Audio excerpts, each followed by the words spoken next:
paano po makararating po ang tao doon sa bayang banal? Ang magandang tanong yan, kapatid na Jerry. Ganito ang itinuturo ng Biblia na sagot sa atin. Pakinggan natin mga kaibigan sa aklat po ng Hebreo 12, mga talatang 22 hanggang 23. Subalit nakarating na kayo sa katotohanan. Narito lamang tumutukoy ang mga simbolo sa bundok ng Sion. Ang bagong Jerusalem, ang makalangit na lungsod ng Diyos na buhay. At kayo ay bahagi ng lungsod na iyon. Nakisama kayo sa milyon-milyong anghel na nagdiriwang sa harapan ng Diyos sa makalangit na santuaryo, ang tunay na iglesia ni Kristo, na ang mga pagkakakilanlan ay natatago sa langit.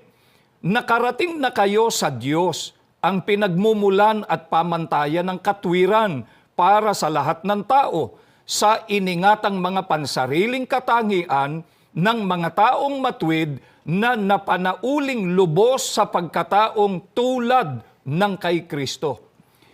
Mga kaibigan, upang makarating po ang tao doon sa bayang banal, ay kailangan po na kabilang siya, batay sa Biblia, kailangan kabilang siya sa tunay na iglesia ni Kristo. Teka po muna, kapatid na Romel. Bakit po biglang pumasok sa usapan po o ating pagtalakay ang iglesia ni Kristo? Baka itanong po ng ating mga taga-subaybay, bakit kailangan pa ang iglesia ni Kristo para makarating doon sa bayang banal? Ang sagot, kapatid na Jerry at mga kaibigan, doon sa binasa nating talata, batay sa Biblia, ang magdiriwang sa harapan ng Panginoon Diyos at makararating po sa makalangit na santuaryo ay ang tunay na iglesia ni Kristo. Ang katumbas po, mga kaibigan, pagka ang tao ay nasa loob ng iglesia ni Kristo ay tiyak na o stable na at secure na ang kanyang kaligtasan.